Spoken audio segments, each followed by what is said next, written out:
My daughter-in-law left her phone at our house. It rang, and the caller ID showed a photo of my wife who died 5 years ago. My hands shook as I opened the message, and in one sentence my entire marriage snapped into focus. Can't wait for Sunday dinner at your father-in-law's again. Love watching him serve us while we play footsie under his table. The message glowed on the screen. The sender's name was just S, but the contact photo showed my wife Sarah, my Sarah, dead for 5 years, 3 months, and 17 days. But the message was new, sent 2 minutes ago. 3:47 p.m. on a Friday afternoon. I'm Thomas Gardner, 61 years old, widower, retired high school history teacher, father to 1 son, Mark, 33, grandfather to 2 beautiful girls, ages 5 and 7, and I was standing in my kitchen holding my daughter-in-law Emma's iPhone 13, which she'd left on my counter after lunch, staring at a text message that was about to destroy everything I thought I knew about my family. My hands were shaking so badly I almost dropped the phone. The screen dimmed. I tapped it back to life. The photo of Sarah stared at me. It was from our trip to Cabo in 2015, 4 years before the diagnosis, before the chemo, before I watched her waste away over 18 months of suffering. She was smiling in that photo, tan, happy, wearing the blue sundress I'd bought her for her birthday. Why was her photo on Emma's phone as a contact? I scrolled up. Months of messages, maybe years. The thread seemed endless. Your father-in-law is so clueless, thinks I'm the perfect son-in-law. My stomach dropped. Son-in-law. Mark was my son-in-law to no one. He was my son, which meant I scrolled faster.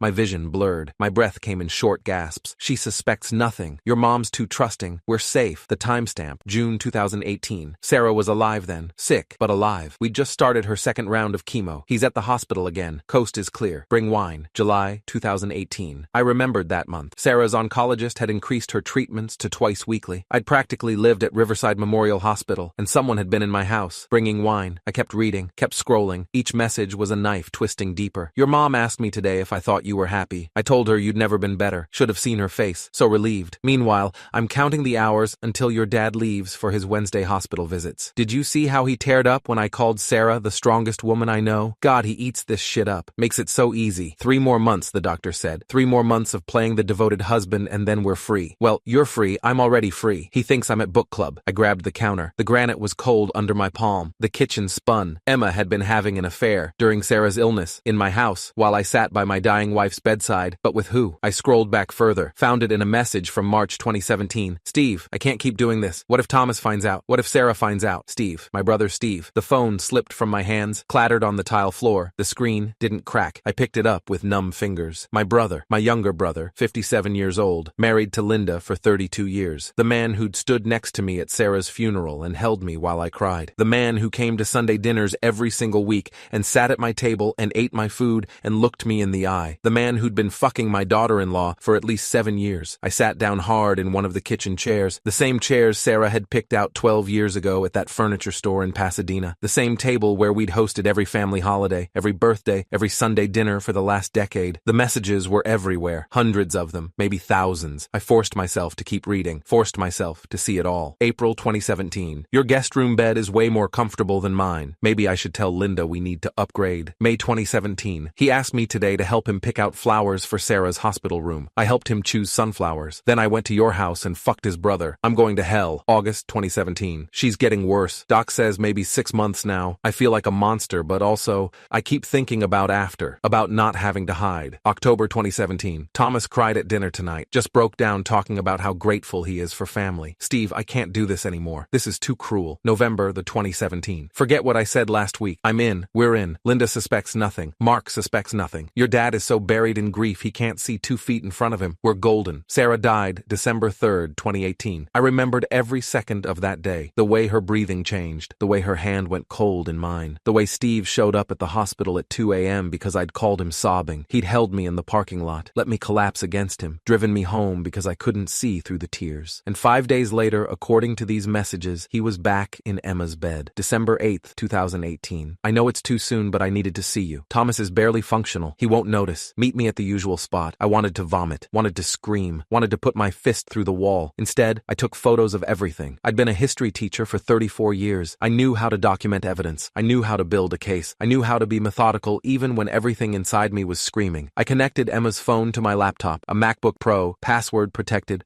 which I unlocked using the guest access I'd set up years ago. I backed up the entire message thread, every photo, every text. 7 years of betrayal, now stored in 3 separate locations. My laptop, my external hard drive, and my cloud storage. Then I went through my own photos, found pictures from the last 7 years, looked at them with new eyes. There, Christmas 2017. Sarah was in her wheelchair, wearing that green sweater that hung off her skeletal frame. She was smiling weakly at the camera, and in the background, barely visible, Emma and Steve stood next to the punch bowl. His hand was on her lower back. How had I not seen it? Easter 2018. Sarah in her bed. We'd set it up in the living room by then because she couldn't handle stairs. The family gathered around her, Emma and Steve at opposite ends of the room, not even looking at each other, overcorrecting, making sure no one noticed. 4th of July 2018, our last one together. Sarah managed to come outside for an hour, sat in her favorite lawn chair and watched the neighborhood kids with sparklers. I'd taken a photo of the whole family. Emma was checking her phone, smiling at the screen. I'd thought she was looking at something Mark sent. Now I knew better. I kept working, made a timeline, cross-referenced the messages with my calendar, found the patterns. Wednesday afternoons, my standing hospital visit slot with Sarah from 2 to 6 p.m. 18 entries in Emma's messages about Wednesday afternoons when the coast is clear. Saturday mornings, my grocery shopping time. He's at Trader Joe's. We have 2 hours. Book club. Emma's monthly book club met the second Thursday of every month. Except according to these messages, she hadn't been to book club since March 2017. She'd been with Steve, in hotels, in his car, in my house. I worked for 4 hours straight, didn't eat, didn't drink water, just documented everything with the methodical precision of someone who's taught research methodology to 17-year-olds for 3 decades. At 8:47 p.m., my phone rang. Emma. Thomas, I'm so sorry to bother you, but I think I left my phone at your place. I've been looking everywhere. My voice was steady, calm. I haven't seen it, but I'll take a look around. Oh, could you? I'm losing my mind. It has to be there. I remember having it when we had lunch. I'll check and call you back. I hung up, looked at her phone still connected to my laptop. The backup was complete. I called her back. Found it, kitchen counter. Oh, thank God. I'll come grab it. It's late. Get it tomorrow. I'm heading to bed anyway. Are you sure? I can be there in 20? Emma. My voice was firm. Tomorrow is fine. Silence. Then, okay, thanks, Thomas. I'll stop by tomorrow morning. I put her phone back on the counter, exactly where she'd left it. Wiped my fingerprints off the screen with my sleeve. Then I made 2 calls. First call, Jennifer Martinez, attorney, 31 years practicing family law in California. She'd handled Sarah's will. I trusted her. Thomas, it's almost 9 p.m. Is everything okay? I need to see you first thing Monday morning. I have evidence of an extramarital affair that involves my daughter-in-law and my brother. I need to know my son's rights. Pause. Your brother and your daughter-in-law? Yes. Jesus, Thomas. Okay. Monday, 9 a.m. Bring everything you have. I will. Second call, Dr. Patricia Morrison, grief counselor, PhD in clinical psychology, 26 years in practice. I'd seen her for 8 months after Sarah died. She'd saved my life when I wanted to follow my wife into whatever came after. Thomas, it's been a while. How are you? I need an emergency session. Can you see me tomorrow? Her voice changed immediately. Professional. Alert. What happened? I can't talk about it over the phone. Please. Tomorrow. Come at 10. I'll make room. I hung up, sat in my kitchen. In the house I'd shared with Sarah for 33 years. The house where we'd brought Mark home from the hospital. The house where we'd hosted every Christmas, every Thanksgiving, every birthday party. The house where my brother had fucked my daughter-in-law while my wife was dying. The pot roast Sarah used to make every Sunday was in my refrigerator. I'd learned her recipe after she died, made it every week for our family dinners. Sunday dinners that had continued for 5 years after her death because I wanted to keep her tradition alive. Sunday dinners where Steve and Emma sat at my table, ate my food, and smiled at me like nothing was wrong. Sunday dinner was in 2 days, our weekly family tradition. Mark and Emma and their daughters, Steve and Linda, every week for 5 years. Before that, during Sarah's illness, probably for the entire 7 years of their affair. This Sunday would be different. I spent Saturday preparing, not just food, evidence. I drove to FedEx office, printed every message, every photo they'd sent each other, and there were photos. God, there were so many photos I'd had to stop looking at them. Organized everything chronologically in 3 manila folders, one for Jennifer, one for Linda, one for the dinner. Then I went to see Dr. Morrison. She listened for 90 minutes while I laid it all out. She didn't interrupt, just let me talk. Let me show her the screenshots I'd saved on my phone. Let me rage and cry and curse. How do you want to handle this? She asked when I finished. I want them to face what they've done. I want everyone to know.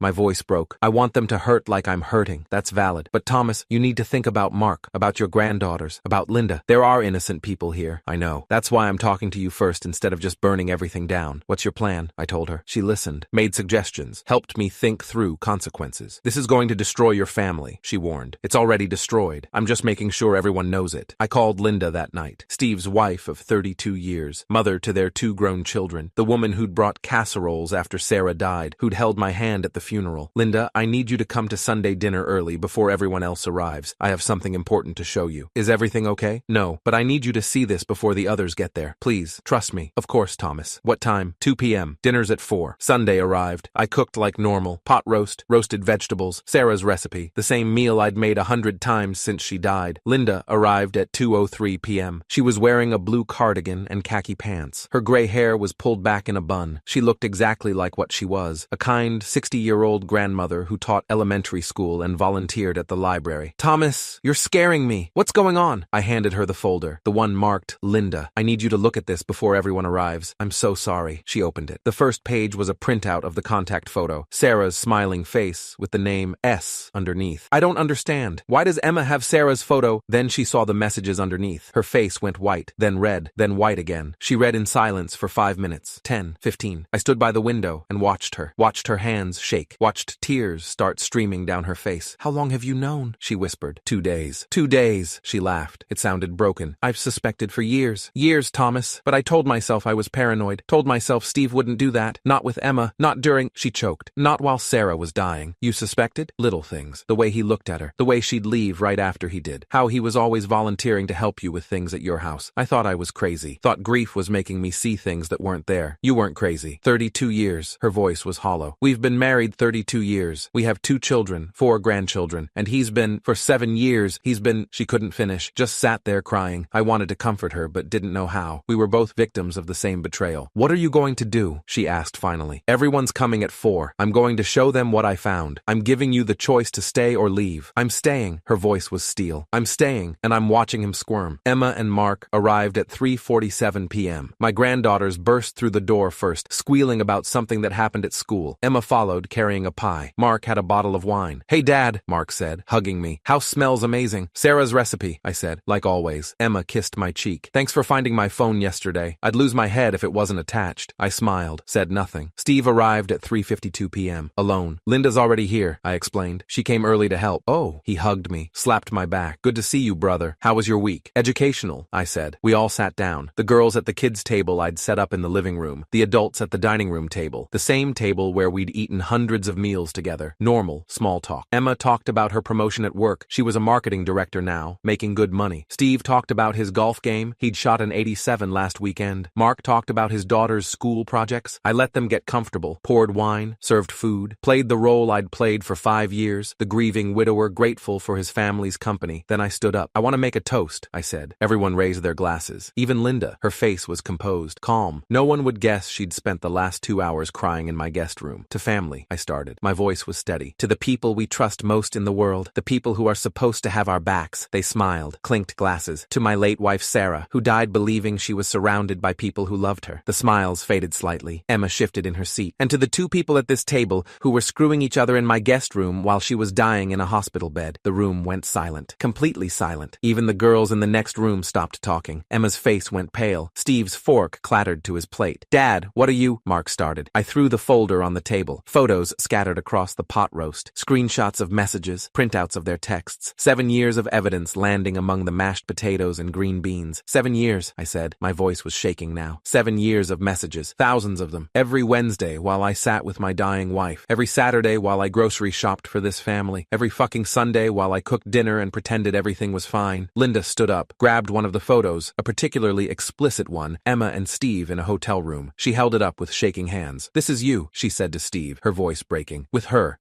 How long have I been the fool?" "Linda, I can explain." "Explain this?" She threw the photo at him. It hit his chest, fell into his plate. "Or this one where you're mocking your dying sister-in-law. Or this one where you're talking about how stupid Thomas is. Explain that." Emma tried to grab her phone from her purse. I held up my hand. "Looking for this?" I pulled it from my pocket. "I've had it since Friday. You should really use a better passcode than your wedding anniversary, which, by the way," I pulled out another sheet of paper, "you were already cheating on before the ink dried. April 2015. 6 months after you married my son. First message to S about meeting up while Mark was at a conference." Mark grabbed the folder, started reading. His face changed with every page, from confusion to disbelief to rage. "Emma," he said quietly, too quietly, "tell me this isn't real." She opened her mouth. Nothing came out. Her eyes filled with tears. "Tell me you didn't fuck my uncle. Tell me you didn't use my dead mother's photo as his contact. Tell me you didn't laugh about my father while he was grieving. Mark, tell me!" He slammed his fist on the table. The wine glasses jumped. In the living room, one of the girls started crying. Emma burst into tears. "It just happened. We didn't mean for it to— You didn't mean for it to last 7 years?" Mark's voice was ice. "You didn't mean to fuck him in our bed? In my father's house? In the guest room where my mother used to sleep when she couldn't handle the stairs?" He stood up, grabbed his keys from the counter. "Mark, please," Emma Emma reached for him. Don't touch me, he pulled away. I'm filing tomorrow. You can have the house. I want my daughters, and I never want to see you again. Mark, wait. He didn't wait. Walked to the living room. Girls, get your coats. We're leaving. But Daddy, we didn't finish. Now, sweetheart. We're going to Grandpa's for a while. He scooped up both girls, walked out without looking back. The front door slammed. Steve tried to leave too. Linda blocked him. You don't get to run, she said. Sit down. He sat. For the next hour, the longest hour of my life, I made them read every message, out loud, in front of Linda and me. Every cruel joke about Sarah. She's so out of it on morphine she called me sweetheart today. I played along. Thomas cried he was so happy she was still herself. Meanwhile, all I could think about was your tongue every time they'd laughed at me. He asked me if I thought Emma was happy with Mark. I said,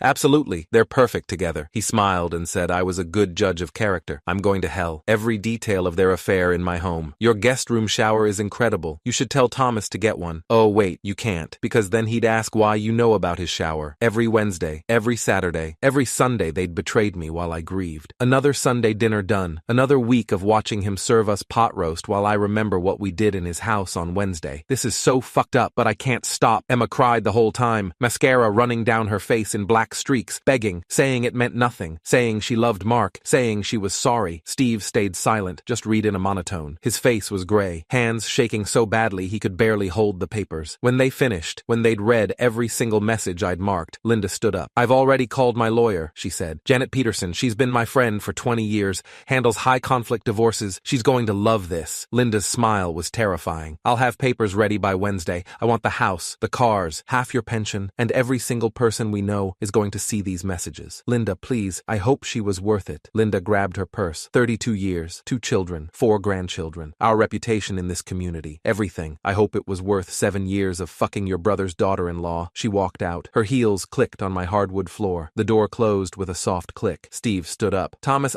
get out of my house. We're brothers. We can fix. We were brothers. My voice didn't rise, didn't shake, just went cold. You died to me the day you touched her. You died to me every time you sat at my table and looked me in the eye. You died to me when you held me at Sarah's funeral while planning your next meeting with her. I loved Sarah. Get out. He left, grabbed his coat, didn't look at Emma, just left. Emma sat there, alone, crying, mascara everywhere. The blue sundress she was wearing, the same shade as the one Sarah wore in that Cabo photo, was soaked with tears and wine she'd spilled when Mark slammed the table. You're a monster, she finally said. I almost laughed. No, a monster is someone who fucks their husband's uncle in their dead mother-in-law's house. A monster is someone who uses a dead woman's photo as a contact for their affair partner. A monster is someone who mocks a man dying of grief while actively causing that grief. We didn't mean to hurt you. You just didn't care if you did. That's worse. I walked to the front door, opened it. Get out of my house. Don't come back. Don't call me. Don't contact Mark unless it's through lawyers. And if you ever try to keep my granddaughters from me, I will make sure every person in this city knows exactly what you are. She stood up, grabbed her purse. Her pie was still on the counter, untouched. She stumbled toward the door. Thomas, that's Mr. Gardner to you. She flinched, walked out, got in her car, sat there for 10 minutes before driving away. I cleaned up the dinner, threw away the pot roast nobody ate, washed the dishes, put away the photos and printouts, methodical, calm. Then I sat in my living room, in the chair where Sarah used to sit during her last months, and I cried. Not for Emma, not for Steve, not even for the family dinners that would never happen again. For Sarah, for the fact that she died believing these people loved her, for the fact that she'd spent her last months surrounded by liars who were waiting for her to die. My phone rang. Mark. Dad, I'm so sorry. I had no idea. I should have. You have nothing to apologize for, son. The girls and I are at a hotel. I called Jennifer Martinez. She's going to represent me in the divorce. Dad, I'm keeping the girls. Emma doesn't get to. I know. We'll make sure of it. How long have you known? 2 days. 2 days and you. Jesus, Dad. That dinner must have taken everything you had. It did. But they needed to answer for what they did. I love you. And Dad, Mom would be proud of you. I didn't know about that, but I let him think it. The next morning, I went to see Jennifer Martinez, brought all the evidence. She'd already talked to Mark. This is one of the most clear-cut alienation of affection cases I've ever seen, she said, scrolling through the messages. Mark has grounds for full custody. Emma's affair, combined with the evidence she engaged in inappropriate behavior around the children. These messages reference meeting up when she was supposed to be taking the girls to activities. It's damning. What about Steve and Linda? Linda's already filed. She retained Janet Peterson, who's absolutely ruthless. Steve's going to lose everything. The house is in both their names, but with this evidence of infidelity, the judge will likely award Linda the majority of assets. Plus, Steve's a partner at Morrison & Associates, the accounting firm. This kind of scandal could cost him his career. Firms don't like partners who sleep with family members. Good. She looked at me carefully. Thomas, how are you doing? Really? I don't know. I'm angry, hurt, betrayed, but also relieved. I kept thinking something was off these last few years. Little things I couldn't explain. fine. Now I know I wasn't crazy. You weren't crazy. They were gaslighting you. Both of them. For 7 years. The fallout was spectacular. Mark filed for divorce on Monday. Filed for full custody on Tuesday. Emma's lawyer tried to fight it, but the evidence was overwhelming. The messages, the photos, the proof she'd lied about her whereabouts when she was supposed to be caring for the children. The custody hearing was 6 weeks later. I testified. Read some of the messages into court record. Watched Emma's lawyer try to spin it as a mistake and a lapse in judgment. The judge, Honorable Patricia Chen, 28 years on the bench, wasn't buying it. Ms. Gardner, you engaged in a 7-year affair with your husband's uncle. You used your deceased mother-in-law's photograph as a contact for your affair partner. You lied to your husband, your father-in-law,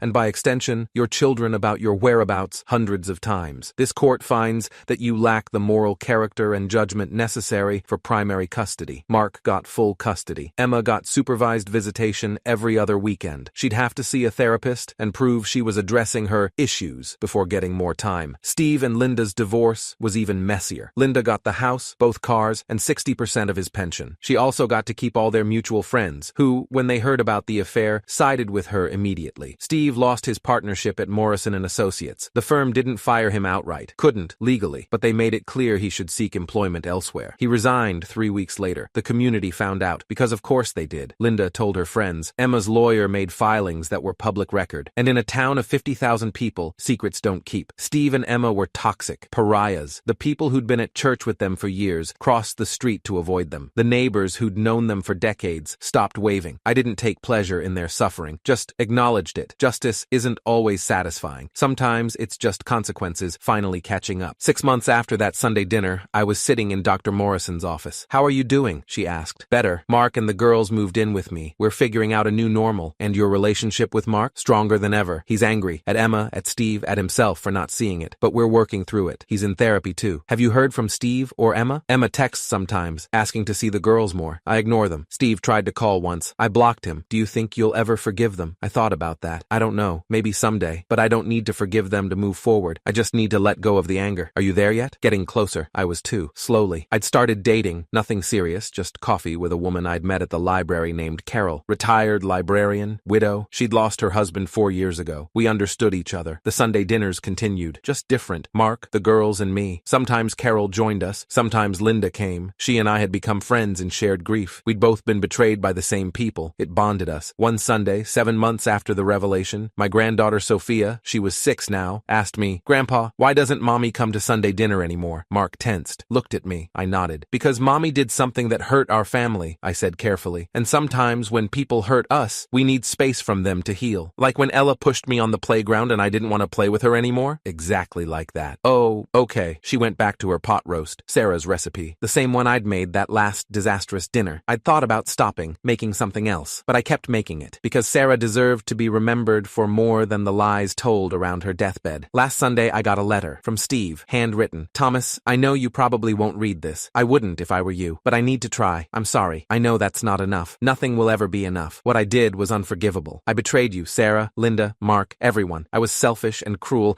and I deserve everything I've lost. I don't expect forgiveness. I don't even want it. I just wanted you to know that not a day goes by that I don't hate myself for what I did to you. To our family, I love Sarah. I know you don't believe that, but I did. And watching her die while doing what I was doing, it destroyed something in me. I can't explain why I didn't stop, why I kept going. I was weak, cowardly. You were the better brother. Always were. I'm sorry, Steve." I read it once. Then I burned it in my fireplace. Watched the paper curl and blacken and turn to ash. Maybe someday I'd respond. Maybe someday I'd tell him I forgave him, but not today. Today I had pot roast to make, grandkids to feed, a life to rebuild from the wreckage they'd created. Today I was just Thomas Gardner, 62 years old, widower, father, grandfather, survivor. They'd thought I was the clueless one, the grieving husband too blind to see what was happening under his own roof. They were wrong. I saw everything, and I made sure everyone else did too. Sarah used to say that the truth always comes out, that secrets have a way of surfacing when you least expect them. She was right about that, just like she was right about so many things. I miss her every day, but I don't miss the lies anymore. Don't miss the performance. Don't miss Sunday dinners where I played the fool while they played me. Now my Sunday dinners are real, smaller, but real, and that's enough. Emma texted me last week, another plea to see the girls more, another promise that she'd changed. I deleted it. Some betrayals don't get second chances. Some actions have permanent consequences. She used my wife's photograph to hide her affair, so I used her own words to expose it. Fair trade, I'd say. The pot roast timer just went off. Time to get the table ready. Mark and the girls will be here in 20 minutes. Carol's bringing dessert. Linda's bringing wine. We'll sit at the same table, in the same chairs, eating the same meal. But this time, everyone at the table will be exactly who they claim to be. No masks, no lies, no betrayals, just family, the real kind.